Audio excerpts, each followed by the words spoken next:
all about humanity. About humanity.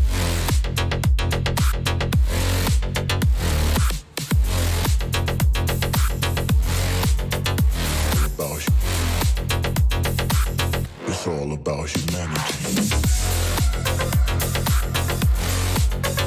About humanity.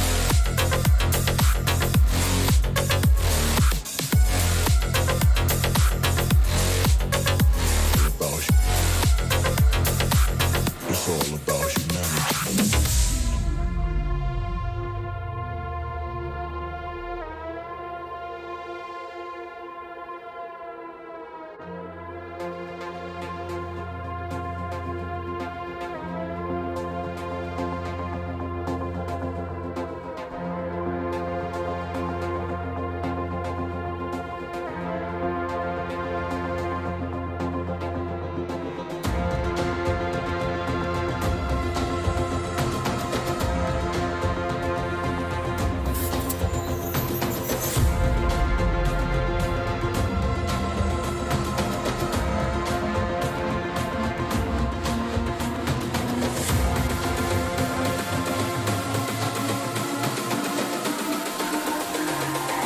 It's all about humanity.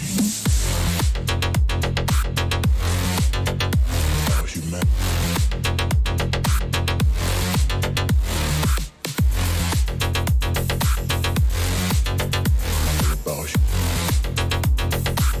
It's all about humanity. About humanity.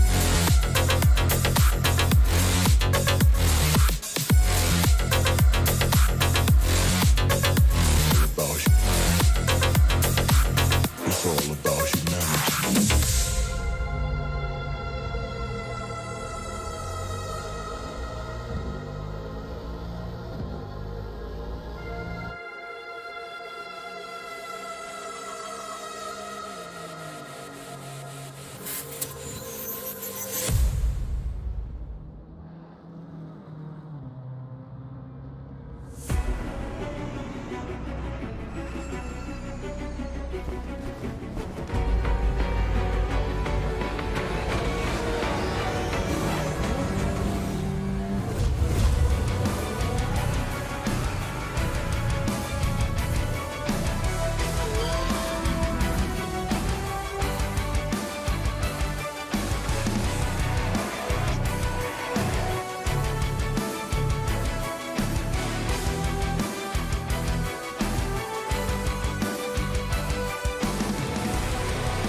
Ladies and gentlemen, OR is back, and this time we're hopping on over to Germany. It is round 6 of the Simrigs Sprint Series here at the Nurburgring. Hello everybody, my name is Nick Amon, and I am joined alongside Simon Bauer here in the booth. Simon, it's been a pretty exciting week for you, yeah?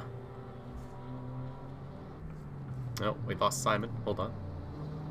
Simon, your mic is muted. Because I have muted myself and I forgot to turn it off. How about that? Professionals. Going off to a perfect start. Absolutely. I'm doing all right. I'm doing pretty well. A wonderful good evening to all of you. I have indeed survived and successfully returned in one piece from the Sim Racing Expo. And I had a wonderful time. So as much as I hate to say it, it was worth missing the Monza rounds of our OOR Sprint Series. But I'm back. I'm back for the German round, of course, so no way I'm missing that. And looking forward to seeing what's going to happen. Yeah, this is home territory for you, of course. far as I'm concerned. Absolutely. Yep, and a few of our drivers as well.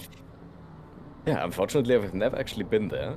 The Sim Racing Expo was at the Nurburgring last year around. This time it wasn't, so still no Nurburgring for me. But one day. One day for sure. Next year. Don't worry. You'll get it. Yeah. But yeah, a few of the drivers here, of course, from Germany. Matty Sack, Andreas Zienaker on screen right now. Sven Vischer is also a German driver. The other Zienaker brother, Lucas, not here at the moment. I don't believe he marked attendance, but if he has, I didn't see it, and hopefully we see him soon. But yeah, we're getting ready for the last sprint race of this season. I'm excited for it, and after that, we head to South Africa for Kyalami, and that'll be a super sprint. And the last time we did one of those was actually the beginning of the season, so a nice little sandwich here, if you will. And remembering the super sprint race at the start of the season, that was a wonderful race. That had a lot of drama, a lot of, well, beautiful stuff to see. And couple that with Kyalami, which of course is one of the community's favorite tracks in ACC. I think we're in for a nice, wonderful season finisher. But no need to discount this round at the Nurburgring. Nurburgring is a wonderful track as well. And we have a nice 20-car grid. Nurburgring always still invites a little bit of carnage, of course. So we're gonna surely see a fair share of intrigue and interesting stuff today. By the way, can you give us a little rundown? What did I miss last time? What was we had so we were at Monza last week. I told the EU drivers, I said, listen, you know, North America, we didn't even make it to turn 1 before we all died in the process. So as long as they got through to turn 1, they were all set. They got through that, no problem. It was pretty much a race of just, for some it was hot lapping, for others, the couple battles here and there. We had some very surprising shunts per se, but still an overall good race. It was Rumbouts that actually came out on top with Hearn and Felgen in that top 3. I think Felgen actually dropped a good bit back following that. Or I might be thinking of the North America race, but it was still solid overall. And then Ippolito, Tully, and Andreas had Pro-Am locked down, and then Shop, Phillips, and Starkey. Starkey's first race out in, or I think second race out in OR, and on to the podium for his class, which is very good. And then it was Huneveld, Nidzelski, and Hansen in the silver-rated drivers. It was actually a very good bit of battling from the Zienaker brothers, going back and forth, trading the positions. It was exciting stuff, right down to the wire for both of them. I believe it was Andreas that lost out, or Lucas that lost out in the end. So hopefully, the amateur-rated brother can get some revenge this week here at the Nurburgring. Now, I don't know about you, but I really seem to struggle with turns 2 and 3 and 4 here. Mercedes Arena. Yeah, it's definitely my least favorite part of the track. But once you've got it down, it feels alright if you get it right. It feels really rewarding. And it is a place where you can have a nice little battle if you try to overtake someone to turn 1 and stay side by side with them through the Mercedes Arena. It can be a really, really exciting battle. But hot lapping on your own, yeah, it is a bit of a boring part of the track, and it sours the overall track a bit. But it is still one of my more liked tracks, so it doesn't completely ruin it. And by the way, I can gladly confirm that Lucas Zienaker, the second of our Zienaker bros, has returned as well. So they are together as well. We also have Phillips, who's joined last minute, and Boschert. Yeah, all three of these drivers. Pretty, Phillips, of course, on that podium last week. Boschert, we see relatively high up compared to, you know, the rest of Pro-Am, at least from what I can recall. Very talented driver, of course. Very solid times. Very consistent, too. I think he's probably one of the drivers in the Pro-Am that really likes to stay out of trouble. Yeah, for sure. And by the way, from your little recap of the Monza race, I can tell Rumbouts is on a roll. Winning Silverstone, winning Monza. Yes. I mean, what are the chances he's going to win today? He is right now leading the practice session, but only by 2.5 hundredths over Vining, his car companion in the other Honda. And then it's more than 4 tenths down to Vinogradov. So, is it the Hondas that are going to be leading the pack today. I mean, we've seen Vining very far towards the front in quali a lot of these times, but he has had a bit of a run of bad luck in most races, or a lot of these races, let's say. Yep. So let's see if today can be a different story for him, and he may stay at the front and maybe even jump in front of Rumbouts in quali. I mean, 2.5 between them in practice, that's basically nothing. That can swing both ways in the actual quali sessions, so we'll see. I'm excited to see that. Yeah, and same machinery. I would assume the setups are pretty close to each other. Obviously, they're not going to be, you know, a perfect one-to-one, of course. But yeah, that 2.5 hundredths, that's very, very consistent, very close between them. And then Tully here, the other Honda driver, only sitting P7 right now, a little over a second off of that top time. So mix of setup and skill, I think, is what's going to play a huge part in qualifying. I wouldn't be too surprised if Vining somehow jumps from bouts at the start. I believe P1 starts on the outside of turn 1. No, I'm pretty sure it does start on the inside, but because there's a very hard time. You're gonna have a very hard time trying to go around the outside of someone in turn 1. It's a very, very sharp corner. The outside is pretty compromised compared to the inside in turn 1. So you definitely want to be starting on the inside. And if you try to overtake someone, you definitely want to have the inside as well, or if you're defending. So that's that. But of course, the start can, well, have a lot of different things happening to us. So perhaps one of them gets a significantly better start than the other, and then it doesn't even matter who starts on the inside or the outside. So we'll see about that. Also, by the way, Hearn, P3 in his Aston, 2.5 tenths off of Rumbouts right now. So he is definitely going to be, once again, a podium or win contender in the race, I think it's safe to say. Oh, yes, absolutely. He's always... 2.5 tenths. Good. Yeah, he's always up there. 2.5 tenths in the practice session right now is a little bit of a margin to the top 2.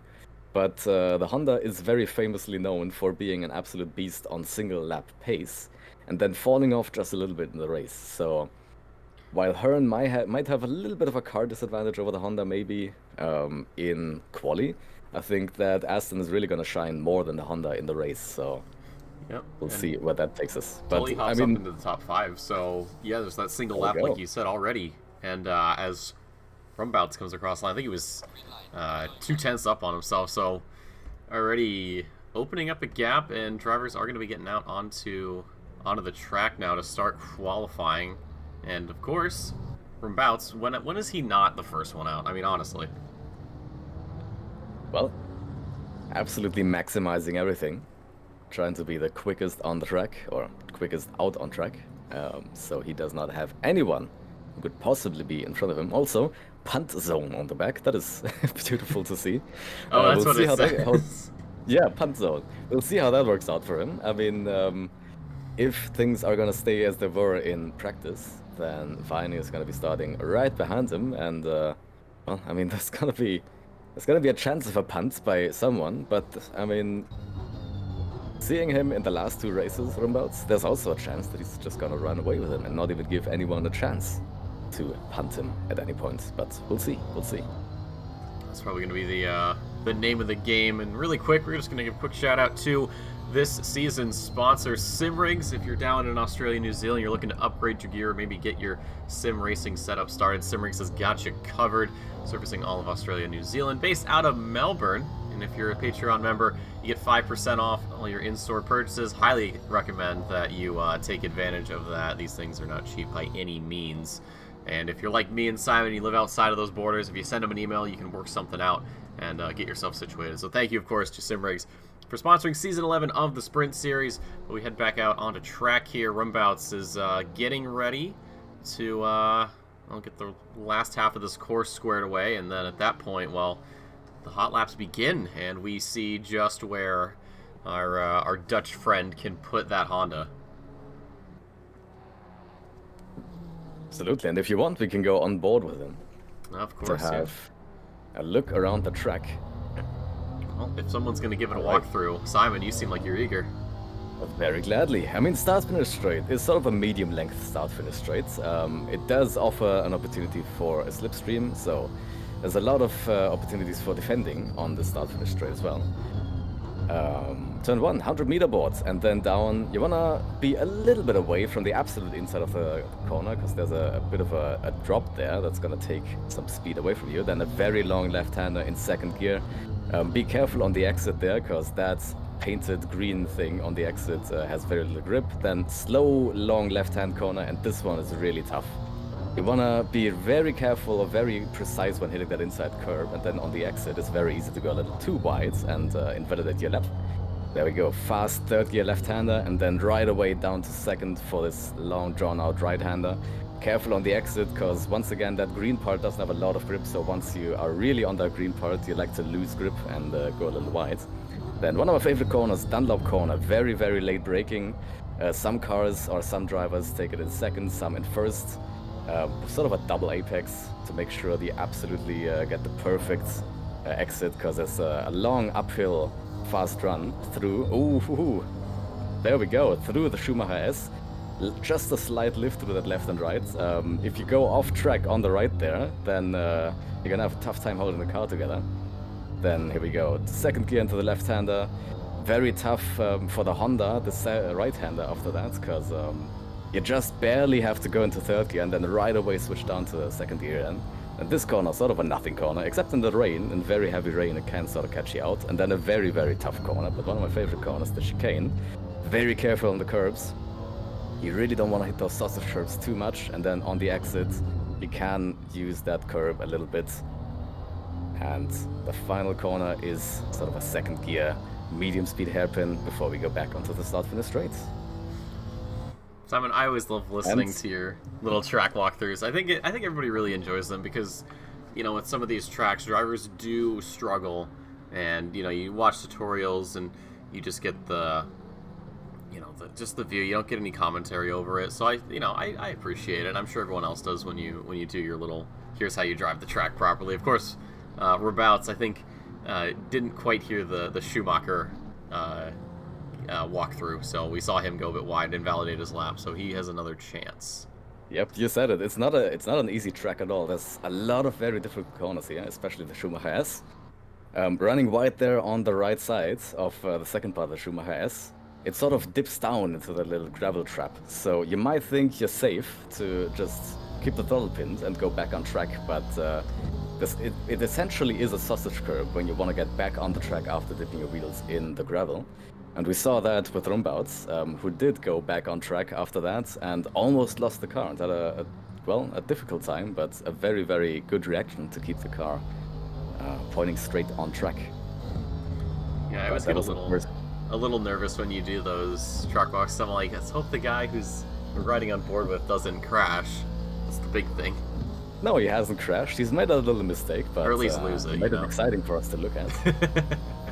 Well, right now it's Vining up top in the Honda 5466, and then Fredrickson in a 55062 in the Aston Martin. Daniel Hearn right now is getting his lap sorted out. Could be on target for a pretty high placement here, and then he does P3, almost half a second off. That's optimum track, 22 degrees ambient temperature right now, so I'm sure we're going to see some 53s at some point. Well, we've got from the fastest drivers in here. Rumbouts almost 500ths off of his fellow Honda. We talked about it in practice, you know, just how much difference is there going to be between these two, and that's half a second. Is Vining just out of nowhere could possibly see that 53, like you said. Yeah, 54-1, already not too far away. Sitting at the pits right now. Not sure if he's just maybe changing one or two things on his setup, getting a fresh batch of tires, or if he thinks that's the maximum he can do, and he's happy with that. We'll see.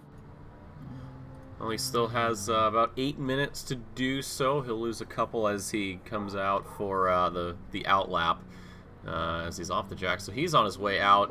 Eugene Vinogradov, he did not have a very good time at Silverstone last time out.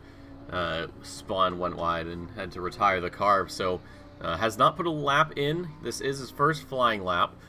So we'll see where he ends up. One of the drivers who we see consistently rather high up in the rankings. In the Audi, home territory, of course, for the German manufacturer, heads to the chicane here. I'm one of the people that sort of just yeets the Honda over the curves and prays for the best.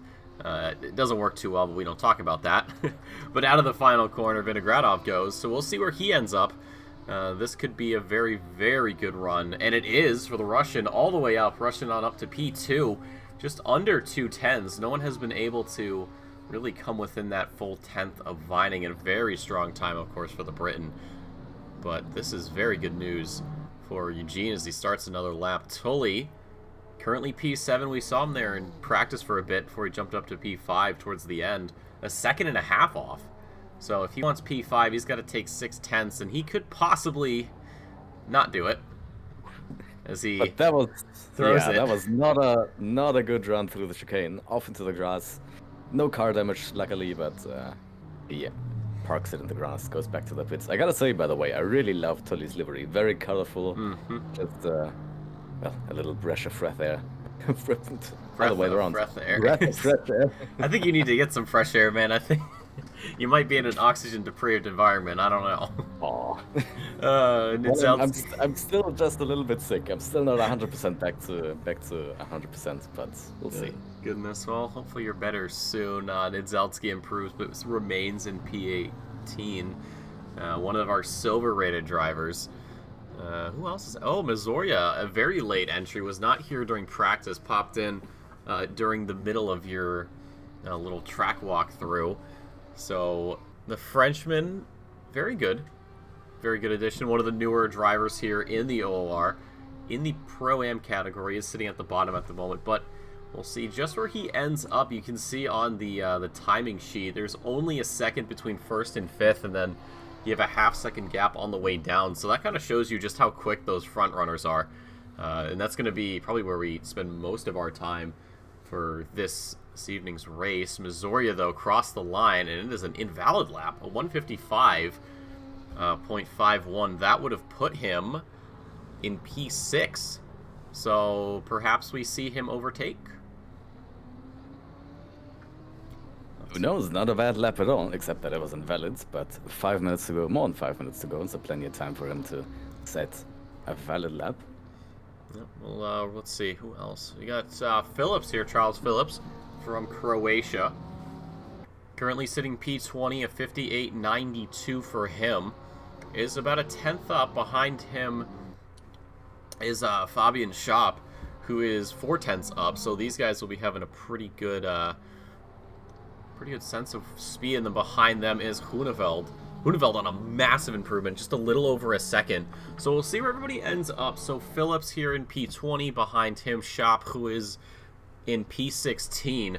So Phillips moves up one position. Schopp doesn't move at all.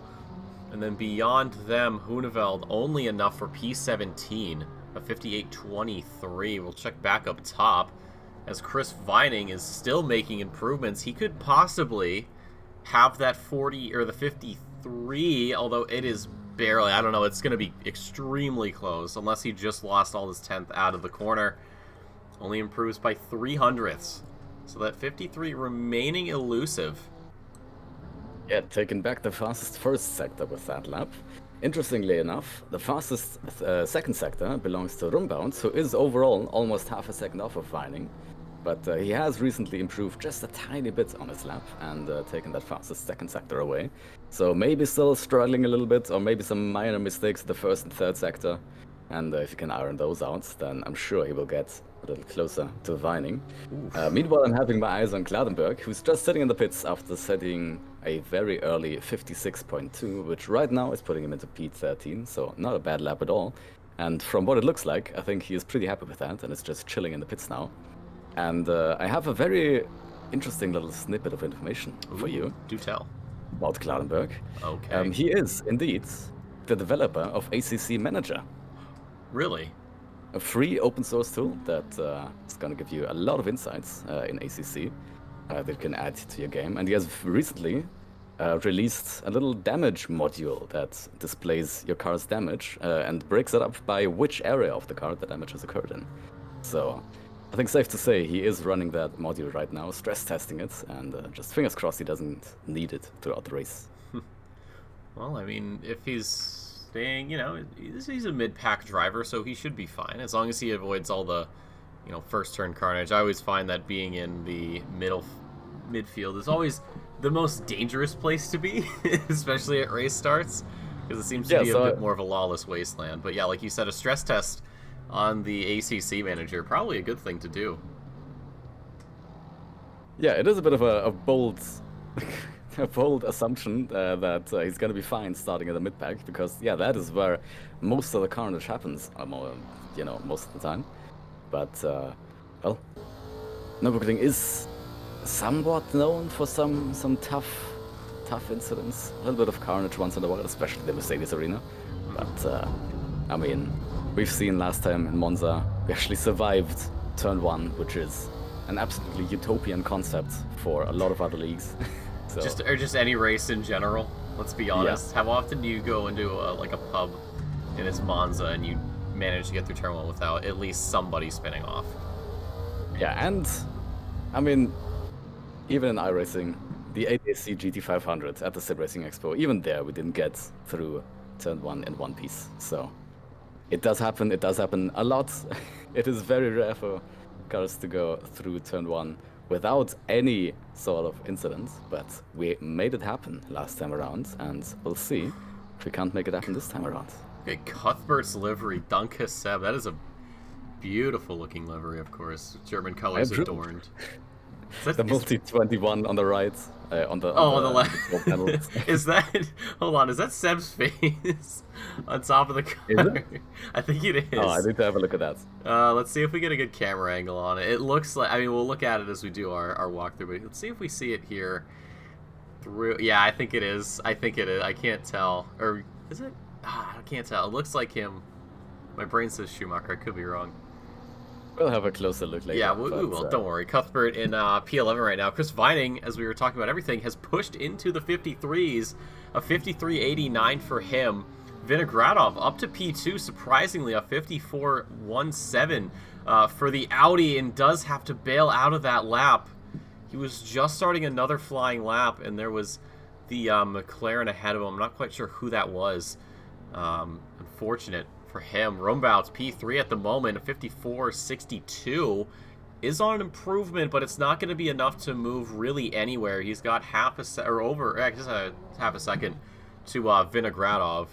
So if he's going to find some time, he's going to have to hit the VTEC button right about now, as time does expire. So we'll 0.3 up. Won't carry anything higher than that. 54.3 for him. The only other person out right now, Igor Nidzelsky, on that flying lap. So let's ride with him until the end, because he's the only driver out that is on improvement. Everyone else is even or below. And as I said that, actually, Charles Phillips on an improvement, half a second. So let's stay with him, and then we'll hop back to his fellow McLaren in due time. That is exciting, because Nijelski and Phillips, P20 and P21 right now. More towards the rear, but a lot of opportunity for improvement on this final lap. So it's going to be pressure for them right now to finish this lap without invalidating it or making any sort of mistake that's going to steal time back away from them. But we'll see which one of them, or if both, can't improve, and which one of them is going to come out ahead of the other at the end of the session. Well, Phillips has about half a second to make up, and he is doing more than that as we go into the chicane. A little late on the brakes, it looked like, but has kept it together nicely. So the fellow McLaren of Nidzelsky had invalidated and went back to the pits. Phillips, though, is 9/10, almost a full second, and actually leapfrogs over Starkey. Starkey getting bumped down to P20, and that's it for that one. Andreas Sienaker, the other brother Lucas, has not put a lap in. So we'll be starting from the back, but across the line, it's P12 for the 997, and then I believe the only person out right now, Yvonne Cairns. We check the track map really quick. Yep, just the Scotsman, and he is throwing that McLaren all over the place, trying to find the time he can, and he just bins it, loses the rear, and that's it. And some celebratory donuts for a top 10 start, though. That's very good for him. Yeah, that's not bad at all. Do you know if he was up on this lap? I think he was, before I clicked on him, I think he was about a couple tenths off of his his personal best. Okay, but you could see he was absolutely throwing that car into the chicane, which turned out to be a bit messy. A little bit of grass caught on the left-hand side, which probably put his tires off out of the window for the final corner of the track. But here we go. Let's have a look at all the liveries. Let's have a look at who starts where, and let's have a look at Seb on on the roof of Karen's. Yep, a lot of liveries, of course. We see them all the time. Nothing's really new here. We've all seen them 1,000,001 times, and why not add another one on there? So, of course, it's Vining and Vinogradov on that front row, Rumbouts and Fredrickson behind them. Fredrickson popping into the top 5 along with Hearn in the Aston Martin. The entire top 5, it's 2 Hondas, 2 Astons, and an Audi. Behind them is Tully. Yvonne Cairns highest up for the McLaren drivers. Sven Vischer showing that he is the one who is in control of the BMWs. And then it's Missoria, a late arrival at P9. And then Partez putting that boat up into P10. We've got Cuthbert. We'll take a look back at that McLaren in just a hot second. Andreas Sienaker there, P12. Klarenberg, highest of the Porsche drivers in P13. Matty Sack, the only Lexus on the grid, though, is going to be up for P14. Hansen for Lamborghini in P15 and Bolchard in 16, so that 8th row being owned by the Italians. And then it is Fabian Schaap and Ben Huneveld there on the 9th row of the grid. Charles Phillips and Starkey, 19 and 20, and then Nidzelsky and Frial, pack of 4 McLarens here. 19 through 22nd, and then the safety car, of course, and Lucas Sienaker not setting a lap, but sitting in P23. We'll take a nice look at the Simrig safety car, and now, seeing as we've got this beautiful side in, we're going to go take a look at Cuthbert's McLaren a little bit closer, as we can see who is on top. I wouldn't be surprised if it was Seb, as it is the Danke Seb Multi-21. Mein Gott on the side as well. And it is a beautiful face. There he is, look at him. I don't remember when you made that face, but man, is it a good looking one. What else does he have on here? Mind the Seagulls, Fight Cancer, of course, Race for Babby. Our lovely, friendly developers, Kunos. Kudos to them for making this game. And of course, the track on the rear quarter panels, very good to look at. That is impressive. How much time and how much effort he puts into this. The little toe face hook. on the bumper. But yeah, how much time and how much effort is put into this wonderful livery. I like all the references, especially the Multi-21 reference, one of my favorite little bits of Seb history. And then, of course, Simrigs on the front, Sprint Series, the OR Sprint Series. And then, of course, running the number 13, which is what I, myself, am running as well. So, very glad that my favorite number is represented here as well. By the way, bad news, unfortunate news, Klaudenberg starting from the pits. Not sure what's happened there. If he's just, well, maybe been chilling a bit too long in the pits and has missed the race start. But yeah, he is the only car who is still standing in the pits and is, unfortunately, after a pretty good quali, starting at the P13, or qualifying in P13, is going to be starting from pit lane. Yep, did not hit drive, and as these drivers get on to the out lap, or the formation lap, one quick shout out again to Simrigs for sponsoring Season 11 of the Sprint Series based out of Melbourne. They've got all of Australia and New Zealand covered without question. If you're an OR Patreon member, you do get 5% off all of your purchases. Sim racing equipment is not cheap by any means. I'm sure Simon and I can attest to that. And if you're outside of those borders, you can send them an email, work something out, because they have some pretty good products on offer. So again, thank you to Simrigs for sponsoring Season 11 here of the Sprint Series. Heading back out on track, though, everybody is getting out there. The safety car, driven by, well, we don't really know. Some say he's a driver gone mad and that he can only speak in German. We don't know who he is, but he might not be the Stig. Beautiful, wonderful. I can definitely attest to sim racing hardware being quite expensive. I was definitely reminded of that at the Sim Racing Expo. I took a little ride, or took a test drive in a €69,000 Visaro motion rig. Wow. So that was something. How was that? I've only heard about the prize afterwards, and well, I was a little surprised, but not very surprised, because it was really, really impressive. Handmade leather seats. It was modeled after like a 70s, I think, Porsche 935. Not sure. That sounds Not sure, nice. but it was sort of a classic car, a classic race car rig. So it was beautiful. But here we go. The cars are queuing up. Seeing a little bit of chaos in the double file queuing there. But Yep. We're about to go through the chicane in the final corner of the race, and then we're going to be off on our penultimate race of the season. 1 hour at the beautiful Nurburgring. Yep. It's safety car. very sunny and very optimum weather right now, by the way. Is. Well, we're not in Britain. There's no rain here. It doesn't rain here ever, from what I understand. That's right. Well, do remember, the Nurburgring is in the Eifel, and Eifel That's weather true. is very, very famous for being even more chaotic than in Britain. I mean, do remember the 24 hours of Nurburgring when it started snowing. Ah, yes. Yep. Well, we're not on the Northern Loop, unfortunately. Don't have that in this game. Probably never will. But we line up 2 by 2 across the front row. Vining getting pole position. Vinogradov joining him, and it's green, green, green. And in the back already is going to be an amazing start. Amazing jump from Vischer as we head down into turn 1. This is going to be quite the drag race. On the inside is Vining because he is on pole position. Different brake markers, almost 4 wide down there as it was Cairns, and it is going to be the Honda of Rumbouts getting turned there at the first corner. I didn't quite see if that was contact. Or no, that's Chris Vining. That's your pole sitter. The pole sitter now at the back of the grid. And a big, big incident in turn 2 right now. A lot of cars off track, a lot of cars stationary on track. But as far as I can see, no safety car just yet. Yep, Phillips is off. Oh, Cars man. are What a getting start. back going again. And I was about to say, it was the other way around. Usually we see Vining having the bad luck on turn 1 and not Rumbouts, but this way, I mean, the trend continues. Vining once again missing out or losing out at the start, having terrible luck. Not sure what exactly happened there. I'm definitely gonna have a look at the replay and tell you what has gone on. But let's see when the timing sheet settles back down and tells us who actually is leading the race, because I'm pretty sure that is the other Honda of Oh, it's Rumbouts. Vinogradov right in tow. Oh, so it was, yeah. Oh, man, what a terrible start. Vining, though, despite starting, or being demoted, rather, to last position, already making up spaces up into P20 at the moment. Klarenberg at the back, of course, with that pit lane start.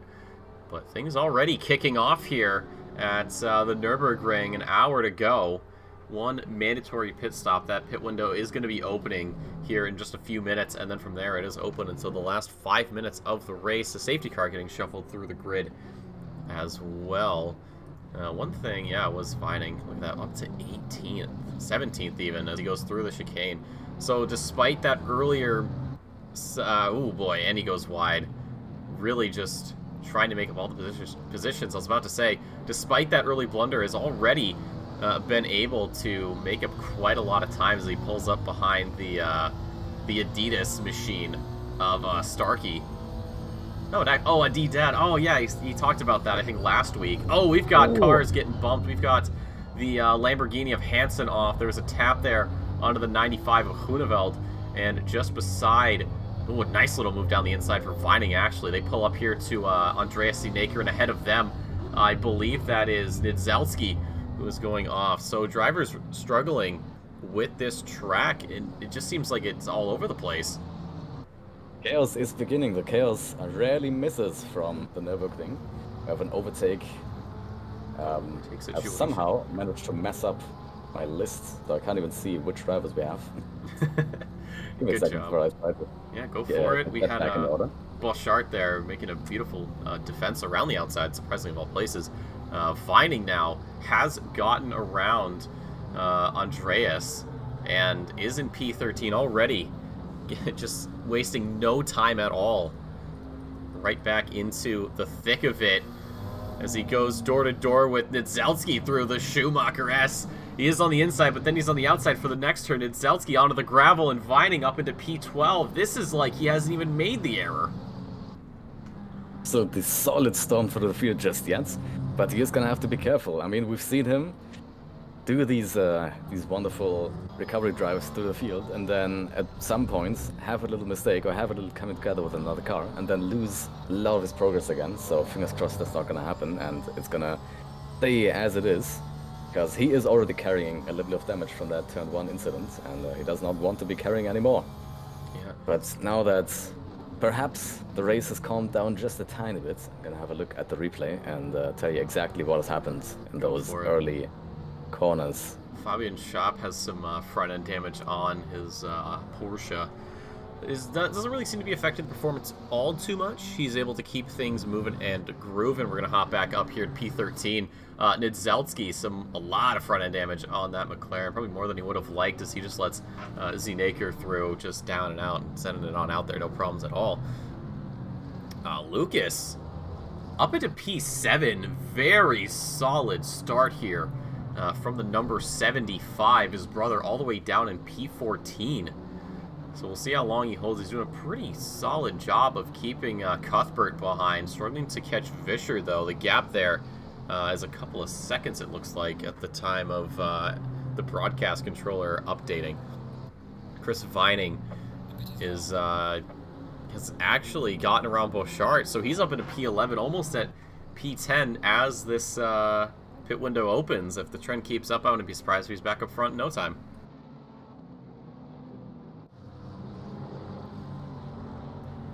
I can tell you exactly what has happened with Vining, and not only Vining, but also Hearn, one of our other podium contenders. So Vining, starting in P1, but being challenged by Vinogradov almost right away, has gone a little bit deep into turn 1, which has caused Vinogradov to just slightly tag him in the back. Very, very strange incident, actually, and it immediately turned the Honda of Vining around. So that tells you how absolutely unstable that Honda is, if something happens to it that it doesn't expect. And then with Vining stationary on the track coming out of turn 1, we have obviously more cars compromised by that, and we have Hearn, who has just slightly clipped him and well, unsettled his own car and lost quite a few positions from that as well. So Hearn right now, let's see, where do we have Hearn right now? He is up into P5 again, so not a bad running at all, but he has lost a few positions at the start. Now Klarenberg here on the front straight, got a very solid exit out of the chicane and out of the final corner, an easy overtake there onto Phillips. And behind them, Frial, who was in P16, got dropped down to P19 as he looked for a move down the inside. It did not work. Fabian Schaap into the pits already. This might be for damage. I doubt it'll be for tires, so we'll have to see. If that pit stop does get cleared, then it will be for tires. If not, then it is for just that front end damage we saw earlier. Matty Sack running in P9 right now with Partez behind him in P10. And who is that in that little red Honda? I think that is Mr. Chris Vining, especially picking up the fastest lap of the race so far, a 54.66. There we go, up to P11. And I gotta say, the pit window is open, so anyone who is going into the pits right now does of course want to change tires as well, even if it is very early for that. If you don't change tires, you gotta come in again to serve that mandatory pit stop. So obviously, pretty sure everyone who is gonna come in the pit window is gonna change their tires. But Vining behind Partez right now, Partez right behind Sack, so we've got a three-way fight brewing right here, and now Vining already very, very close to the back. Let's see the onboard perspective going down to the chicane. Let's see if he does try a little something into the chicane, and Partez actually gets out of throttle to let him pass, saying, Vining, not too fast, no worries, I know you're faster, I'm not gonna vent, I'm actually gonna slow down to let you pass and make sure nothing happens. Yep, and Vining we both there. lose the minimum amount of time. Now it's gonna be Sack who Vining has to get past. But you can see the presence of one of those top drivers. When they do run into trouble and get sent down to the field, obviously they're gonna have a hard time, or some hard missions ahead of them to get past the field. But their reputation, of course, also does at times cause others to just let them through, because they know how fast they are and they don't wanna unnecessarily defend or unnecessarily lose time defending against them. Yeah, Matty And Sack. there we go, we're on the that. outside in the Mercedes arena, going past Sack, and now about 1.7 seconds up to Cuthbert. So Vining is very, very quickly cutting through the field, even with a little bit of damage. Yeah, look at this pack forming right now. You got Starkey up ahead of Friol. A touch there on the quarter panel of Hansen from Cairns does keep that Lamborghini in check. Of course, does not want to be spun out, especially now. Hansen not having the best start down in P17 right now. This is where we're probably going to sit for a good bit. Vinogradov, though, has struggled to keep Rumbouts away. It's only a couple of tenths between the two. That battle slowly but surely fermenting over these last few laps. I think at one point Vinogradov had maybe 8 tenths up to the Dutchman, but just started losing it piece by piece as these laps have gone on. And we'll definitely keep an eye on that. We'll actually see how close he is. And actually, Rumbouts here could be looking for a move down the inside into the final corner. I think he got a much better exit out of the chicane, but just not enough road to work with. And out of the corner, the Audi there, you can see just how strong it can be, especially some of these corners. Even with that slipstream, Rumbouts is not even able to use it to catch up. He looks to the inside. He's a little later on the brakes. Is he going to send it down the inside? No, he doesn't. Has to stand on that brake pedal a little bit longer to avoid contact. But this fight for P1 is not over yet as we go through Mercedes Arena. Rumbouts firing down the inside. There is a touch there, and he almost spins himself out. Vinogradov, Lady Luck on his side, is able to carry on in P1, and that gap that was just under a tenth has now opened up to 7 tenths here. As in the background, we see Tully having to deal with Hearn for P4. We got battles all over the place. Hansen, Phillips, Nidzowski into the pit lane. Not quite sure what that is about. Friol having to defend from Cairns. Cuthbert defending from Vining. So, yeah, there's action just everywhere. I'll tell you what, there's something we gotta acknowledge that I haven't even noticed so far.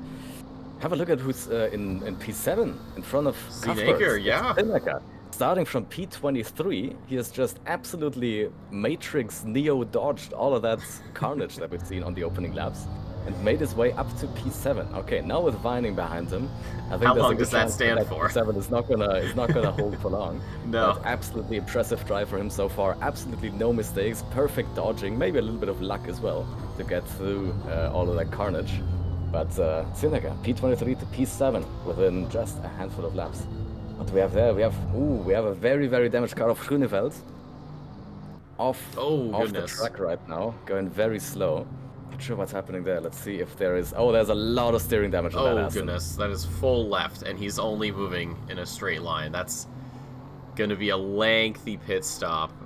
We'll check in with that replay a bit later, because we have to pop back up here. Vining and Zinaku right now. Now, and I'll tell you... Oh, that was a big one. How have we missed that?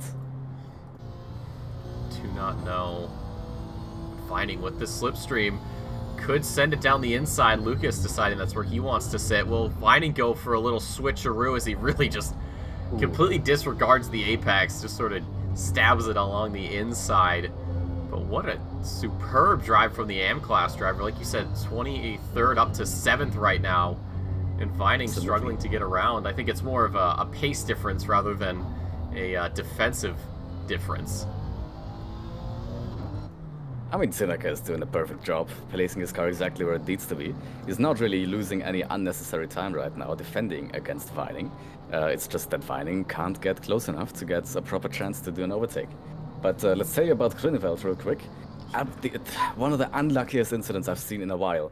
Let's coming out of the final replay, so I can sort of ride along with you. So Grunewald. Lap 4. Let's go to 14 minutes and 10 seconds for Grunewald. 14 minutes. 10 seconds.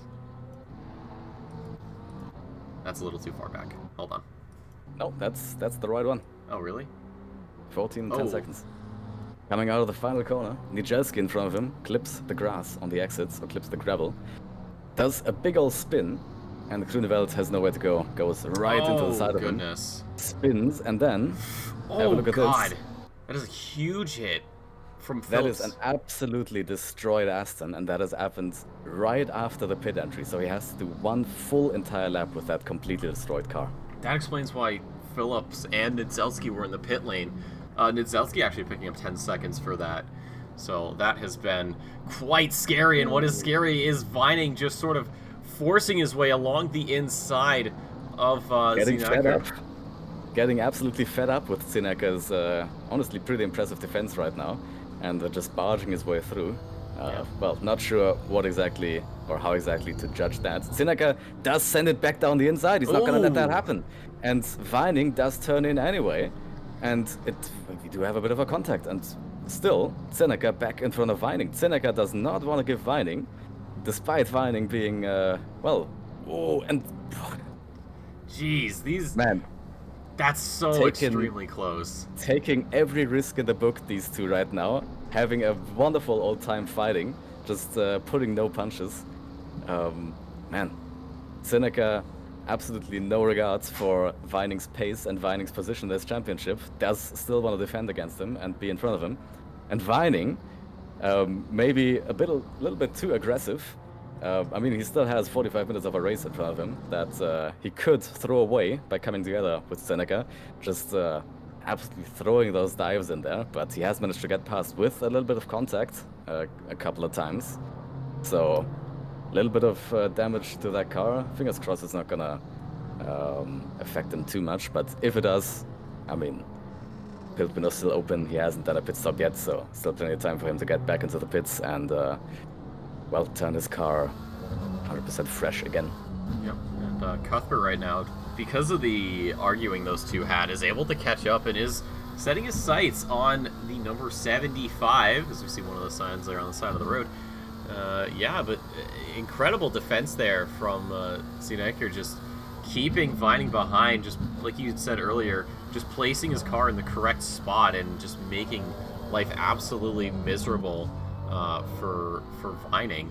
As we head on to the front straight, that is Fabian Schopp there, getting blue flagged, having to let the faster Honda on through. Has not let him by just yet, but as we get down into turn one, he is going to get off the gas pedal just before the braking zone and let him on through. And now he's got quite a lot of company. In fact, Partez and Sack even could be joining this melee as we head through the Mercedes arena. This could get very interesting very quickly, especially with Schopp being there, as you know, that back marker that can throw a wrench into the works, slow somebody down and open up a door that perhaps wasn't really there. Matty Sack, though, finding himself with a chance on the inside here. This could be the overtake. Is he brave enough? No, he's not. Backs out. Think he might try something another time, almost going into the back there of the McLaren. And Partez now, because of that missed break, is running alongside and does, I think, just have to back out as we head down into the Dunlop. Yeah, it is. Partez staying behind. And it is Cuthbert using the double apex, but that does invite Matty Sack along the inside. But just because of how much more speed Cuthbert gets to carry through the corner, he's able to stay ahead. And it's going to be Partez taking advantage through Schumacher. Gets the job done. Not quite. Matty Sack is not quite done with that one. And as they come out of it, it is going to be Matty Sack losing that position. There we go. That was a messy little battle. No real proper, well, attacks from anyone, just mistakes from the cars in front and the cars behind trying to capitalize on them. Oh, what's happened here? Wait, hold on. Sorry, Vinogradov. Oh, hold on. Could this be out of the chicane? This is out of the chicane. I don't know if it was a bump or not. The replay didn't go too far back, so we're gonna, as we have a lull in the action, it looks like, we are gonna be taking a look to see what happened to Vinogradov. I assume he sent it a little too hard over the sausage curbs. That would be my guess. That's very easy to do. Yeah. So Matty Sack, God, he's getting really, really racy. I almost don't want to take a look at the replay, but I kind of want to see what happened. You know what? We'll leave it to you there, Mr. Bauer. You seem to be our guy to look at the replay of. So, yeah, I assume Vinogradov got a little too eager at the final chicane. I don't think it was a tap from Rumbouts. Ooh, no. Rumbouts was more than a second back. Vinogradov just getting a little bit deep into the chicane, missing the first apex, and then jumping right across the second sausage curb. Actually, a pretty impressive little jump there. And then, That was impressive that he held that together. That car really wanted to absolutely go around and turn into a carousel. But he has managed to keep it together. Take a little rallycross trip through the grass and get back on the track. But of course, losing the position to Rumbaus. So we'll see if he can get back up to where he used to be, in front of Rumbaus in P1. But his tires are going to have taken a little bit of a knocking from that little trip through the grass. Yeah, well, can't say I'm too surprised that he was able to keep that Audi in one line. I mean, you know, the Audi Quattro, one of the best rally cars ever made, and I will stand by that. So perhaps channeling the old spirit of days gone by. Right now, Andreas Seneker here having a little bit of trouble shaking Klarenberg off. This is for P13. His brother's up in P8. I mean, I don't know what's going on with Andreas. He did have some front-end damage, it looked like, but it doesn't seem to have really affected his ride all that much. So really, again, just struggling to pull away. Partez, 3/10 down to Matty Sack, has not really had the best lines, it seems like, just sort of gaining and losing all over the place. Partez with a 56.82, and Matty Sack with a 56.95. So yeah, just a little bit of yo-yoing between these two. I believe their last laps went into Matty Sack's favor, albeit barely. So the battle for P10 still not over yet. And wouldn't you know it, Rumbaut's less than a second ahead of Vinogradov for P1. So despite that earlier escapade, Vinogradov doing a very good job of just reeling it back in like nothing happened at all. Sort of like how Vining is currently tearing through the field. He's up into P6 at the moment, and he's hunting down the fellow Honda of Tully, and just ahead of them is Fredriksson. So this could be 2 for 1 in a couple of laps, I think. It's going to be a nice one to watch. And yeah, Vinogradov was able to rejoin relatively closely behind Rumbaut. And now they are very closely matched on pace, but it does look like Vinogradov is just a little faster right now, and Rumbaut just made a tiny bit of a mistake coming out of the final corner in the second sector. So Vinogradov now only 4/10 back, very much within slipstream range. So actually very soon we could see a continuation of that little fight that has ended a while ago. Oh, and Rumbaut is out. There we go. It's gone backwards. It's gone absolutely backwards. How the tables have turned. This time Rumbaut messes up the chicane, goes wide, goes a little across the grass, gives the place back to Vinogradov. So absolutely no big issue for Vinogradov there. He has got now pretty much scot-free from his little mistake after his rival for the lead has made the exact same mistake a lap later. When fighting here on the inside, it was totally, they got a little bit of oversteer out of the corner, had to correct, and that does give Vining a chance to start sending it here as we drag race down into turn number 1. I don't think Tully's going to fight this at all. He's going to just let it happen and carry on with this race. He knows that Fredriksson will soon be, I would say, dinner for Vining. It seems like it's an all-you-can-eat buffet here. This Tully just bottling it out of the corner. But yeah, Vining has just been chewing up the competition lap after lap after lap from his early turn 1 tumble. Found his way up into P5, and we haven't really even gotten through pit stops yet. Yeah, Tully was going to hope to stay on the back of Vining, and when Vining does go for that overtake of Fredriksson, that he might be able to slip through as well. But that little slide coming out of turn 2 has put an end to that, and he's now 3 seconds behind Vining. So no additional positions lost, but that has definitely ended his chance to get. Okay, Lucas is a little bit of a disconnect. That is the one thing I love about this game. The one thing, huh? Well, okay, there's a lot of it, but that's the one thing that I will never not laugh at. It's so dumb. It actually was the reason why. Oh no, Lucas is out of the server. That's not good. Andrea's still out, DDoSing his brother. But yeah, the reason that I even had a team name called Bowley Space Program was because of that feature, we're gonna call it, right there. Yeah, as funny as it is to watch, it is heartbreaking. It is. For Seneca. After such a wonderful start to the race, from P23 to P7, I can't say it often enough. No, it's just lose connection and fly off the track and fly out of the server. Clearly, less than halfway into the race. Too fast for everybody else. Yeah, still time for him to rejoin the server, of course, but he is going to lose a lot of time for that and be pretty much out of contention.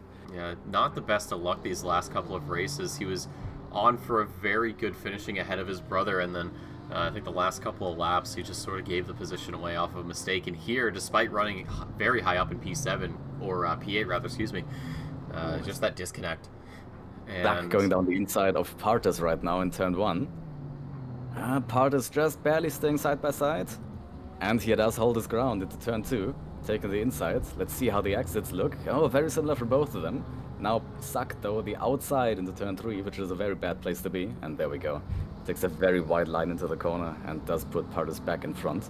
But that battle is far from over. We've seen an absolute rocket ship out of that Lexus on the straights. So that's what allowed him to go down the inside of Partas in turn 1. So we'll see if we can't have another look at that very soon in the next few laps. And Partas goes a little wide into this corner, so mistakes are being made. Small mistakes, small slip-ups, which do allow Suck back onto the back of Partas. Yep, So plenty of time. Andreas Plenty of opportunities. still with Klarenberg. The last lap, Klarenberg's last lap was 7/10 faster than Zinaker. That is an insane amount of pace, and the fact that he hasn't been able to close this gap up as much as one would expect is a little concerning, given how fast these guys are. Although Klarenberg's best lap is a full second and then some ahead of Zinaker as we go through Schumacher. It doesn't work out. Rumbout's into the pit lane, so he's perhaps going for the undercut. Eugene Vinogradov right now, just starting to go through turn 2, is definitely going to be pushing to try and nullify that undercut attempt. So And we'll Partas has just done the old Vinogradov to the chicane, that's what I'm gonna call it now, but has actually managed to keep his car on the track and in front of Matisak, actually forcing Matisak to brake to not go into the back of Partas and then stick it around the outside of the final corner. So an absolutely impressive defense by Partas there, even after making a little mistake, not allowing Suck, even with that faster car on the straights, to take the inside for turn 1. And things are as they were, with Suck once again behind Partas in the Mercedes arena.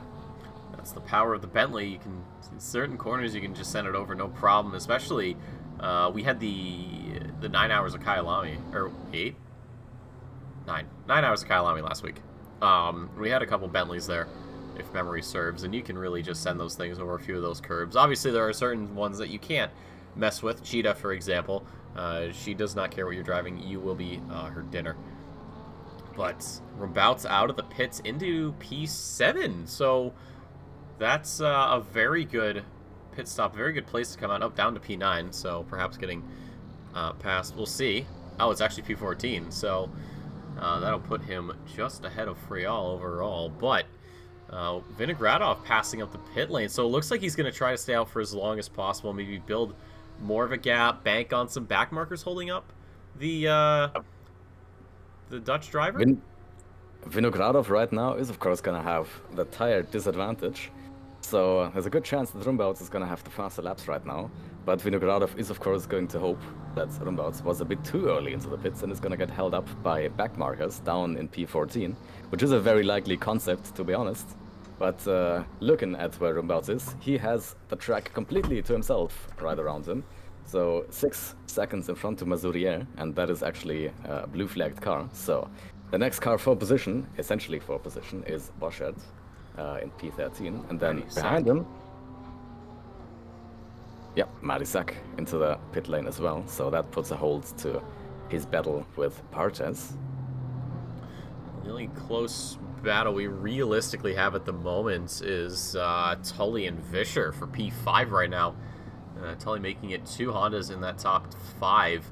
Vinogradov, of course, still up top. Daniel Herm, we have not really talked about him all that much this broadcast because he's just been doing his own thing, you know? Yeah, had a bit of a tough start after collecting Vining, who was gotten spun around in turn 1 and lost handful of position. But right now, of course, with the pit stops throwing a bit of a spanner in the works to know exactly where the cars are in P2, so he has not pitted yet, so No, probably going to be around P3 after the pit stops are done.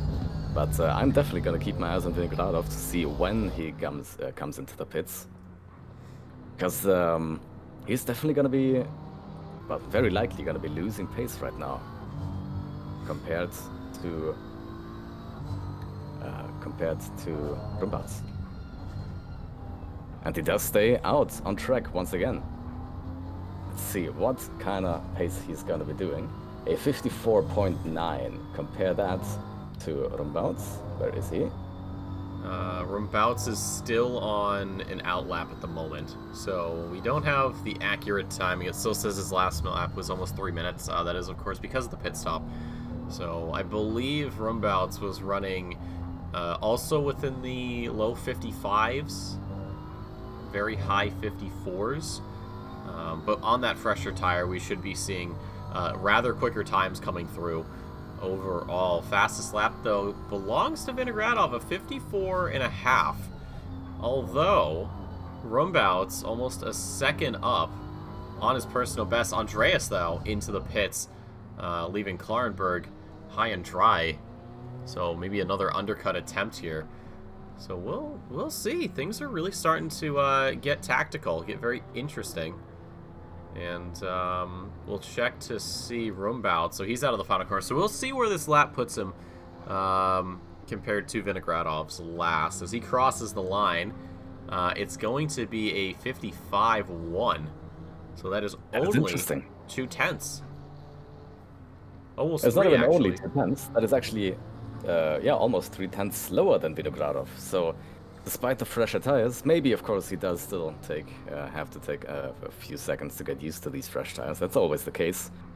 Getting into the pits with old tires, you come out with fresh tires, it almost, if the old tires were really done, feels like you're driving a new car that actually starts turning again. So sometimes there's a bit of a period, a warming up period, that our drivers need to go through. But yeah, on that first lap, definitely losing a bit of pace to Vinogradov, despite having the fresher tires. So maybe, despite everything having gone right for him, and him having a completely beautifully free track in front of him, maybe that undercut wasn't so successful, or isn't going to turn out so successful. We'll see once Vinogradov does complete his pit stop. Yeah, no, just how quick this guy is. It's insane. Yeah, into the pits for him. Frial as well. So we'll see where they come out. And then that'll be about half the field getting their pit stops sorted out. Tully dives into the pit lane. That is going to let Vischer on through. Fredriksson stays out. So for right now, the Norwegian has a chance to breathe. He sees the gap down to Vischer, quite lengthy, 6.9 or 1.6 seconds. I can't read. So we'll see how that plays out. Starkey here having to defend P17 from Missouri, who, despite that early or late start rather, has been doing what he can to sort of keep things together. And right now through the chicane, it's not looking like it. Missouri is going to stick his nose down the inside here at the final corner and should be getting the drive out of it as well as we go on to the front straight. Starkey sitting in the slipstream, but you can see just how quick that Audi is out of corners, especially these slower corners. And it looks like Missouri up into P17 easily. Vinogradov has completed his pit stop and is out of the pit quite a bit in front of Rumbouts. So no luck with the undercut by Rumbouts. Actually, it looks like the gap has opened up a little bit more than it used to. And now Rumbouts has Starkey and Missouri in front of him. To obviously two blue flag drivers, but still bit of a chance for him to get held up a tiny bit. Also, I gotta say, I'm interested to see that Vining still hasn't pitted. It's now 27 minutes to go, so a little bit past halfway. Vining with his damaged car still hasn't pitted, so either his damage, and he does surely carry quite a little bit of damage, either he just doesn't care about it, it doesn't harm him all that much, or he does think that this overcut is the way to go, and it's worth just keeping the damage for now. Maybe he doesn't even plan on fixing the damage. Maybe it's that little, or affect him in that little, that he doesn't even want to fix it in the pit stop, thinking that he's gonna lose more time that he might gain from fixing it. Yep, he passes up the pit lane, him and Hearn decided that they're not ready to pit just yet. Fredrickson and Fischer going in, so Fischer, I'm not going to say mirroring, but perhaps that's the call. He knows that this is going to be the car he'll be battling for a bit. So we'll see where these guys come out and see how that shakes things up a bit. Partez into the pit lane as well, and that leaves Hearn, Vining, Cuthbert, Klarenberg, and Cairns as the only driver, and as I say that, Cairns into the pit. So it's only Cuthbert, Klarenberg, Vining, and Hearn that have yet to get onto that fresh rubber. And this will mix things up a little bit. Everybody getting through. Our timing sheets are a little messed up because it doesn't know that people are in the pit lane. Daniel Hearn right now is just getting through Dunlop now in the lead, albeit temporarily, as that'll get handed around. And you can see Vining there in the background, who still hasn't pitted and does have to get around Bouchard here. So the blue flags, and there you go, right on through. So we'll see when these two front runners pit, because Vining, like you said, oh, there's Bouchard in the background spinning it out of Schumacher. But, after being so friendly to let Vining through without holding him up too much, that's the karma he gets spinning out of the Schumacher. That's unfortunate. So keep this in mind, all you drivers out there. Don't be polite. Be rude. You'll only have bad things happen if you're nice. No, keep it clean. But anyways, like you said, despite that damage, it seems like Vining doesn't really care. Vinogradov picking up 5 seconds, and now Vining goes into the pit lane. Hearn stays out. Cuthbert, we'll see what the call is from him. So let's take a peek. So Vinogradov, 5 seconds for a collision on lap 1. I am willing to bet that is against Vining, or for the contact with Vining. Of course, that was a very, very strange contact. Vining going a little bit deep. Yep. And then Vinogradov just barely hitting him in the rear left corner of the car, which actually spun the car to the right. So very, very strange incident. And it does seem that the stewards did have a pretty difficult time judging exactly what to do with that incident, because, well, we're 35 minutes into the race and we've only just judged the first incident that happened on lap 1. So definitely a little bit of a discussion has gone on there to come to the conclusion to give Vinogradov a 5-second penalty for that. Yep. And Vining is going to be very happy about that, because Vining, of course, even after getting sent back to the field, he has done a mega drive through the field to come back into, hard to say where he even is going to come out of the pits right now, P2, but that is, of course, not that accurate. But he might still be in contention to fight with Vinogradov at the end of this race, and those 5 seconds are obviously going to help him perhaps get back in front of him. Yep, Vinogradov, a mega move down there on the inside of turn 1, is up into P2, so he's got to start opening up this gap right now, or else he is going to be losing some positions later on in the race. That was around Klarenberg, still has to pit. Cuthbert has gone into the pit lane, as you were talking earlier, so that leaves just Hearn and Klarenberg out. We'll see if the Briton decides that now is the time to go in. 23.5 to go here at the Nurburgring for EU, as he goes through the chicane and stays out. He's really going long on this stint. Impressive stuff. I mean, the Aston is pretty good on tires. It is. But, Partez picking up some penalties. We'll see what this is about. So car 13. Let's just go through the penalties really quick. So Zenaker 997 collision on lap 1, got a 10-second penalty. Car 13, who is Cuthbert, got no penalty, just got a warning for a collision on that first lap. And then it is Partez with a 5-second collision for that lap 1. So, yeah, like you said, the stewards having kind of a tough time deciding if a penalty was warranted or not, but it seems like they've decided that the actions taken earlier on are warranted for some time discipline. Klarenberg into the pit lane, and that just leaves Daniel Hearn out on track. And I think we just had Starkey pick up a penalty as well, 10 seconds for a collision on lap 2. So you can see just how difficult some of these decisions are to make. I know we've had some discussions within the community, not just here in OR, but just in sim racing in general when it comes to these leagues, or even in real life racing. How you say, oh, well, this incident happened on this lap, where maybe 10, 15, 20 laps later, why are we just now getting the penalty? And the thing is, you have to look at it from really all angles. You have to look at it, from the driver's view. You have to look at it from, you know, the telemetry standpoint as well. So it is something that is very difficult to judge accurately, because you know if you get it wrong, you're never going to hear the end of it. So, you know, with our stewards, of course, they really do take the utmost care and precision to make sure that any penalties that have to get dished out are done so with 100% certainty. And that's what we're seeing here. And what we're still seeing is Daniel Hearn staying out. But yeah, I think I know some people have had a little difficulty when it comes to understanding why these penalties take so long to come through. But it's good to see that they're taking so long, because that means the stewards are really diligently doing their job. And I can tell you that, especially that incident with Vining and Vinogradov, well, that has been super interesting and super strange to actually figure out, you know, who is at fault. I mean, I've looked at it twice, and it's really tough to really judge that on the first look. So our stewards surely have taken quite a few looks at that.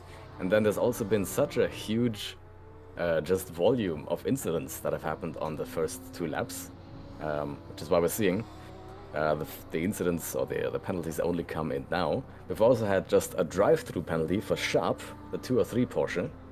Do you know if that was track limits? For track limits, okay. Yeah, it's the only time we ever see those kind of penalties get dished out here in the OR. Oh. But drive-throughs can be given out for some collisions. I've really? given them out in the past when I was working as a steward. Never saw that. Maybe I don't remember.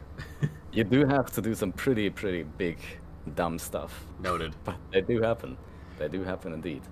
But Vining, by the way, has been in the pits as well a few laps ago, with Hearn still out. And I can tell you, Vining has not actually fixed his damage. So, no. I mean, I was seeing quite a few collisions, and quite a few collisions that must have caused a little bit of damage for sure. So surely that car is not in pristine condition anymore, but apparently it's not affecting him enough. No, it doesn't look like it. Repairing that damage. And he is now in P4, so 10 seconds behind Rumbaus, 20 seconds behind Vinogradov. Add those 5-second penalties that Vinogradov has gotten, and it's gonna be 15 seconds. So 15 seconds, we know Vining has absolute mega pace, but 15 seconds and 19 minutes of racing, when Vinogradov is also a very fast driver, yeah, it's gonna be tough to make up, unless something happens. Hearn is gonna be a more interesting story, because the gap is, actually, where is Hearn? Okay, the gap, never mind. The gap between Hearn and Vinogradov is actually quite big, and Hearn is still out of track, so he is still apparently very happy with his tires. It's gonna be interesting to see, though, what that Hearn versus Vinogradov battle develops into, because surely you'd think that Vinogradov, on the fresher tires, has the pace advantage right now, but he also has that 5-second penalty to contend with, so I'm really looking forward to Hearn finally going into the pits and seeing where they actually come out and where they stand in this little battle. Yep, Vinogradov, his last lap, it was almost a full second, actually, sorry, is over a second and a half faster than Hearn, so perhaps those tires are falling off at this point. So we should be seeing the 131 coming in here soon enough. Klarenberg out of the pits after serving, or sorry, not Klarenberg, Shop serving that drive-through penalty. So Klarenberg having Cairns behind to deal with for P12, and then we were up earlier on with Matty Sack having to deal with Fredrickson in P7. Yes, P7. So the battles have subsided, but there's still a couple of disagreements going on, or a couple places around the track, but for right now, I wouldn't be too surprised if that's it. Matty Sack here, a train he does not want to be a part of, but then again, it is an Aston Martin and a Bentley behind, two cars that don't historically have the best top end, as it's going to be Fredrickson firing it down the inside. Partes trying to follow suit. Matty Sack is on the outside, but he will have the inside corner for turn number 2 as this battle carries on. The exits are looking pretty darn similar. Partes behind, waiting for any scraps he can get, although with that 5-second penalty, he has got to open up quite a can of soup there to get things moving and grooving, and does lose time out of there. Daniel Hearn into the pits finally for his pit stop. 17 minutes to go here. Matty Sack having to look a little bit into the inside as Fredrickson tries to go for something. Partes as well. Fredrickson later on the brakes here, trying to make something work around the outside. He can't get it to stick as well as he would have liked. He's in the slipstream as we head down into the Dunlop. And Matty Sack staying alive there in P7, but for how long can he do it? He's got quite a lot of time ahead of him to try and hold on to this position. Fredrickson doesn't really have to worry about Partez all that much, just has to worry about keeping that Aston Martin in one piece. Through Schumacher we go. And Fredrickson really pushing it onto the gravel. He is going to lose some time there, and I don't think that's going to pull Partez up too close. Man, this is getting very exciting here down in P7. And Hearn is out of the pits, and Eugene Vinogradov taking over P1. So now Vinogradov has to get things firing on more cylinders than the Audi, I think, has. And because of that, yeah, because the penalty, that's going to be a huge hindrance on his success. Fredrickson right now, following that little gravel go-around at Schumacher, does have Partez behind, but because of that 5 seconds, as long as he stays within that 5, if he does get overtaken, then, well, he's going to get that position right back. But Matty Sack getting the best out of this, as he's opened that gap back up to about a second here as we head down into turn 1 again. That Audi definitely has quite a few cylinders, especially in the hands of Vinogradov, who knows how to use all of them. So 12 seconds between Vinogradov and Rumbouts. That 5-second penalty is only going to come into play if Vinogradov really suddenly starts losing pace or makes a little mistake. And, well, Hearn, after his very, very late pit stop, hard to say if it worked out. Probably hasn't really worked out that well. Well, he is down in P4 with Vining, taken back P3, so still not where he wants to be. Oh, Matty sure. Sack, hold on. Sorry, I got to cut you off there. We got to roll this one back. So, coming out of the arena, we're going to see what happens here as we head down. I'm wondering if he got onto the curb a little bit. Oh, no, the back end just steps out. And that lets Fredrickson and Partez through. Matty Sack, though, able to keep that Lexus going the right way, but all that effort to keep Fredrickson behind, all for naught. And as we see Fredrickson going a little bit wide there at the exit of Schumacher, you could see it in the rear view of the Bentley. There he is, Matty Sack, right back into the swing of things. Partez, the move done onto Fredrickson, but it's not really going to matter with 5 seconds hanging over his head. Well, he's gonna have to put in another gear and make sure he gets 5 seconds away from Fredrickson. Not gonna be an easy job, though. I struggle to remember where exactly Fredrickson started the race, but I do remember that he was quite far up the field in terms of quality position, and he is doing a pretty good job of sticking to Partez and actually perhaps challenging him for a bit longer. So maybe that battle isn't over and done with. Maybe Fredrickson can come back. Although he doesn't really even need to. He does just need to stay behind Partez for these 13 minutes, and then that's job done. Yeah, but knowing Fredrickson, he's going to want to get that sweet dopamine hit of getting the overtake done. The Bentley, of course, not one of the faster cars. The Aston Martin, just a good all-around car in this game, and it really not giving it the best showing at the moment, as he does get a little bit of oversteer, but able to keep things under wraps. If you're Partez, that's a very good thing, as that allows you to try to open up the gap a little bit. Zenaker into the pit, surprisingly. Oh, there's a lot of damage on that BMW. That is a heartbreak for both the brothers then, with Lucas Zenaker, after such a good start, having lost connection or something has happened to drop him off the server, and then Andreas apparently having quite the incident. I'll have a look to see what exactly has happened there. So, well, turn his BMW into that much of a wrecked car.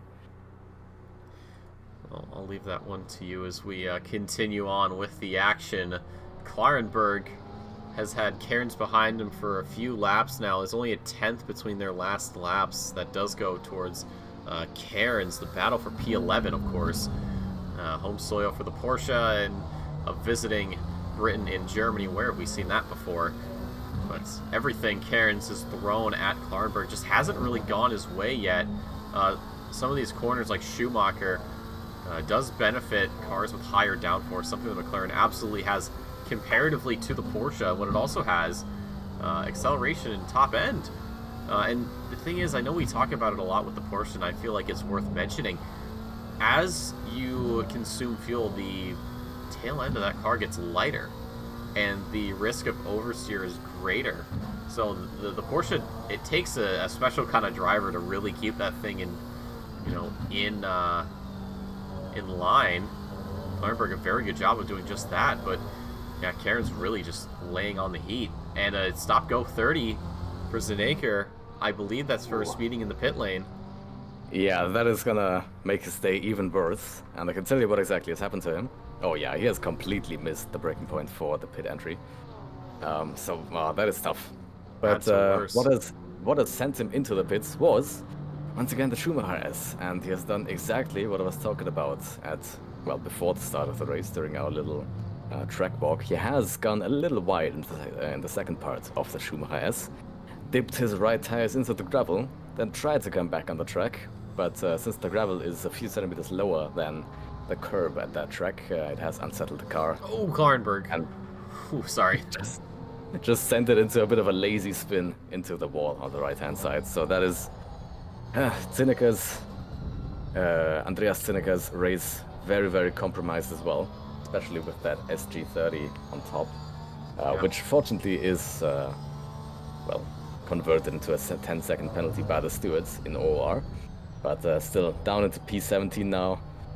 Looks like he is going to be able to hold that P17 even with that 10-second penalty, but that is of course gonna probably set an end to his chances to gain back any positions after that crash. Absolutely, it's gonna be difficult, especially he's relatively close. Or sorry, no, he's not even close to Shop. Shop is on track to get that P15, of course, Starkey 10 seconds added on. And then Klarenberg, if we look out the front, well, there is not Partez up ahead. So 5 seconds for Partez is not really going to be an issue later on in the race towards the end. We'll hop here with Starkey. Ooh, excuse me. Sorry, Starkey. 10 seconds with Fabian Jopp right there. Got the rear view. And you can see despite those 3 white stripes, not really able to find the speed. Usually racing stripes, I believe, are 2, so it's not one of those things where it stacks, unfortunately. But yeah, 10 seconds for him. Shop is in a good position. He knows that he's going to pick this up. He just has to keep in line with the 123. Last lap for Starkey, a 57.85, and then a 57.70 for Shop. So, of course, within range to keep pace. And Frial right there entering screen now, the red McLaren. Doesn't really have anything to worry about. Even if he gets overtaken, that position's still going to get given back to him after penalties come on through. Ivan Cairns has gotten around Klarenberg as we were looking at that little group, and it's P11 for the Scot. That's right, with Klarenberg having a slow exit out of the final corner. Cairns then could just sit in Klarenberg's slipstream. Klarenberg actually tried quite a clever switchback into turn 1, letting Cairns take the inside and braking early and trying for the switchback, but he got a little too tight and went over that little hill that sits in the middle of turn 1, or at the apex of turn 1. Oh, that's always fun. Yeah, that ended his chances at completing that switchback, and that has put Cairns solidly in front of Klarenberg with about a second of a gap right now. Yep, Tully getting around some back markers of Frial. Shop is actually pretty close here to go for something, although he thinks better of it, decides to back out. Starkey's fallen a ways off now. He's quite a distance back. There's Vischer there in the BMW, having to navigate these blue flags, and that will throw a bit of a wrench into the works for Shop, as he has to sort of back out of the offensive push to Frial, who does let the back marker or the front runner Vischer through, and that does pull Shop right back into it. So these two not even close to being done. Speaking of close to being done, I know the race is almost finished, but I think we might have to have a look at Vining and Rumbarts towards the end of this race, because Vining is on a mission to catch him.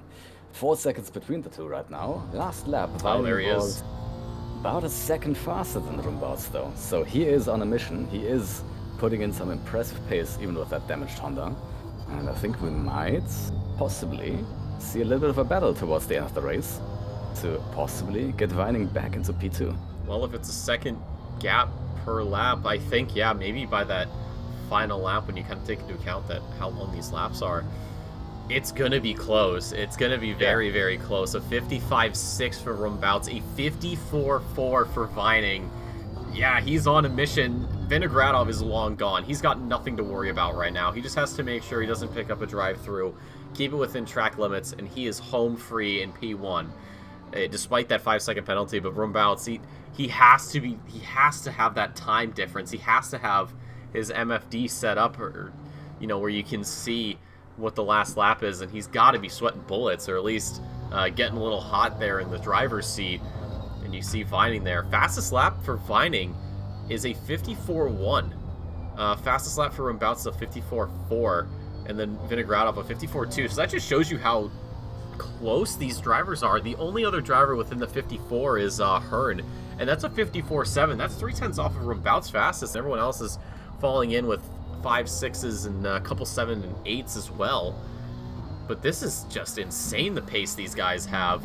Shop's still having to deal with Friol, so this will kind of be the battle we look at for a while, at least until the end, to see if Vining picks up the pace. 2.7 is the gap right now to second place. But Friol and Shop trading P14 back and forth, it seems like, after these last few laps. No one can really decide who wants that holographic card. They both want it, but they know only one of them can have it, and they still have just under 5.5 to play here. And 2.6 seconds is the gap between Vining and Rumbouts right now. It looks like Vining is always catching quite a bit in the final sector of the lap, in the chicane and the final corner. Let's see where that puts him this time around. Pit windows. He gains, about another 2 or 3 tenths. Last lap by Rumbouts, 55.4. Last lap by Vining, 54.4. So another second taken out of Rumbouts. So that makes 2 seconds before Vining is on the back of Rumbouts. Oh, Fabian Shop. Oh, no. Oh, goodness. Oh, it was such an eager move there down the inside. That wasn't going to work at all. I saw it. You could see the door was just cracked open. Just a little bit of light spilling from beyond the other side, but it wasn't the holy lights that was shining beyond. It was flames, and Shop getting burned despite spinning out Friol. So the stewards definitely will be taking a look at that. Hopefully we get that penalty through before the end of the race, because that always messes things up. That battle's over and done with. Not in the way we would have wanted, so we have to look back now. Rumbouts and Vining. It's just under 2 seconds. Look at how close Vining is after the early start. Oh, Rumbouts losing it there through Schumacher. Oh, goodness. That must be one of the angriest looking Hondas I've ever seen. And Vining making a little mistake through Schumacher as well. Going a little wide, catching that gravel, but getting back onto the track safely. And now 1.4 seconds. We have 2 laps left. Yep. So 1 lap for Vining to get right onto the back of Rumbouts, and then just about 1 lap to make that overtake stick. Yep. With a second pace difference, it's very possible to go for an overtake here, but it's not easy. Rumbouts can definitely defend, and if he defends well, then he does have that position in the back, but he is making mistakes. You can see he is sweating, he is under pressure. Vining is really getting to him. Now less than a second, or just about a second, coming onto the penultimate lap. So I think Vining is gonna catch onto the back of Rumbouts just on this lap. Yeah, with Rumbouts 56.2 on the last lap. So that is what, 7-8 tenths faster than slower than his usual laps. Yep. Same goes for Vining, a few tenths slower than his usual laps as well. But overall, still 1.4 seconds that Vining caught onto Rumbouts. Now 0.8 seconds between them as we come through the Mercedes arena. So it's not gonna take long before Vining is in slipstream range, and then we'll see. We'll see how Rumbouts can defend, or if he does defend, and if he does defend successfully, or where that battle for P2 on the podium goes. It's going to get very interesting towards the end, of course. Vinogradov probably just on a bit of a Sunday stroll right now. Doesn't have anything to worry about. The gap is, well, the score column has to catch up. It is, I think last time I looked at it, I glanced at it, 17.3 seconds. So, unless Rumbouts somehow finds 12 seconds between now and the checkered flag, it's not really going to matter. Vinogradov is, I think, getting on to the back straight. Yes, he is. So he'll be going on to the final lap here, which means Vining has just one more chance to make things work, and I think he's just a smidge under that 6/10. Heck, he could even be under half a second by the time we get back to the line. This is going to get very, very close on this last lap. We've got a full lap left. Don't worry. Vining might have a little bit of a chance into the chicane right now, and I'm still too far back. No, he's but gonna he might have a full lap to make that overtake stick on the route. Yep. Oh, and he loses it! He might have just thrown that away. He might have just thrown that away, going too aggressive into the chicane. But Rumbout's a little deep. Though, a little deep into the final corner, so that resets things a bit. Vining about 6/10 off of Rumbout, so definitely not as close as he would have been if he hadn't made that mistake. That gives Rumbout a little bit of breathing room. But Vining isn't gonna take long, surely, to get back into the back of Rumbout. It's definitely not gonna be perfect, and he's not gonna be happy with that little mistake, Vining. Because otherwise he might have had a chance to go for an overtake at turn 1 and maybe in the Mercedes arena. But now he has to use this first half of the lap to get close again to Rumbout, and then only has the second half of the lap left to make that overtake stick. And it's not that easy to get the overtake done there. There might be a chance into the Dunlop corner if Vining does get a super good run out of these two corners. Let's see where that goes. I don't know. The gap, though, it's very close to the back just about half a second. Obviously, a little closer when they get into the braking zone. It's 3/10.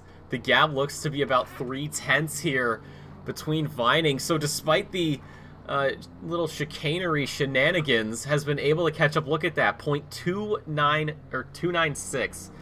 As we go into Schumacher, Vining pulls out just a little bit as we head on through.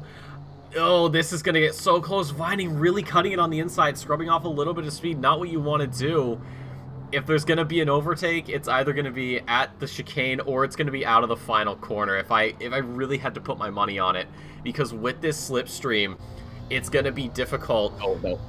And he goes wide. Done. That's it. It's over. And what's over is Vinogradov's race as he rounds the final corner. 5 seconds added on, but it doesn't matter.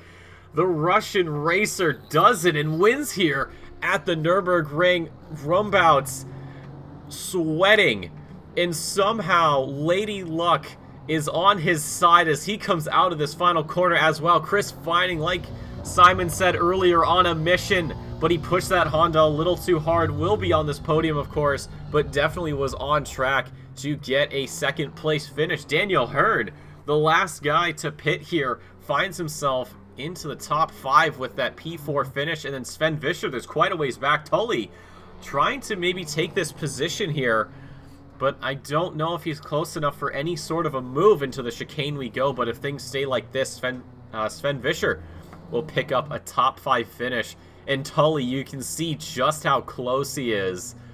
So close, yet just so far. P6 for the Irishman as we come out of the corner here. Beautiful stuff. And then Fredrickson through the chicane will take P7. And then we got quite a ways before Matty Sack gets through. But man, that was getting really close there between Vining and Rumbouts. Yeah, Vining knows how to make these races exciting for us. He always is up there in terms of pace. Often, very often, actually setting the pace. And then things just go wrong. We've seen it so many times now. We've seen it today. Just after turn 1, a little collision with Vinogradov. And that has really set him up for a wonderful drive. So many nice overtakes through the field. And then might have been a chance for an overtake to get back into P2 at the end of the race. And it was really, really exciting to watch. But little mistake too much. And, well, Vining has to be happy with P3 after what has happened in the first part of the race. Beautiful recovery drive. Fredrickson up into the top 10. Sack, Cuthbert, Cairns does get into the top 10 because of Partez's 5-second penalty. He kept it 4.3 at the line, I believe the gap was. But ladies and gentlemen, we are going to be taking a quick peek, of course, at the final standings here at the Nürburgring for EU. So overall, it is Vinogradov on top. Even with that 5-second penalty, it doesn't matter. He was 17 seconds clear of Rumbouts in finding 2 Hondas on the podium, 2 and 3 for those drivers. Pro-Am, it's going to be Vischer taking that top step home. Tully and Sack are joining him on the podium in amateur class shop. 15 seconds added on because of the collision earlier with the Pro-Am driver. Sorry, I don't believe it was Pro-Am driver. It was Friol that he made contact with. So even with 15 seconds, he takes home bragging rights for the amateur class drivers. Starkey and Phillips will be up there as well on the podium. Huneveld and Lucas Enaker, not the evening for them. Lucas, of course, disconnecting, unfortunately. And then for the silver categories, those that haven't been placed just yet, Friol ahead of Nidzelsky and Hansen. Hansen had a very early retirement in this race, but still will pick up a consolidation prize. And of course, the Simrigs safety car in a league of its own, top of national division. But that is going to do it for us tonight, ladies and gentlemen. Simon, closing thoughts here. That was beautiful. That was exciting. That was carnage. I was expecting and predicting carnage, but that was a little more carnage than I was really predicting. But apparently that's what the Nurburgring brings. It's a difficult track. It has a lot of difficult corners. It draws out the mistakes from our drivers. And we've seen plenty of mistakes, we've seen plenty of carnage, we've seen plenty of cars around, we've seen plenty of cars in the wall. And all in all, made for a very exciting race to watch. So I'm really looking forward to the final race of the season now. And, well, only 1 week to go. Yep, next week it is going to be the final race of the year, final race of the season. We're going to be down in Kyalami for the Super Sprint format. So you're going to get 2 races for the price of one, a 20-minute sprint and then a 40-minute extended race. Following that, we'll explain everything there, of course, when we get to it. But ladies and gentlemen, that is going to do it for Simon and myself here tonight for EU. I'm going to be back in about 4 hours' time to do the North American split before those lads and lasses get on to the final race of the season. One more quick shout out again to Simrigs for sponsoring this Season 11 of the Sprint Series. I've already talked about them enough, but why not talk about them a little bit more? Australia, New Zealand, you're covered. If you're outside of that, send them an email. And if you're a Patreon member, 5% off your in-store purchases. I'd highly suggest using that. Sim racing equipment, not cheap at all. But on behalf of myself, Simon, and everybody here at the OOR, we'd like to thank you so much for stopping by. Hope you enjoyed your stay. One more race this season down in Kyalami, 1 week's time. But until then, stay safe, stay beautiful, and avoid lap 1 carnage.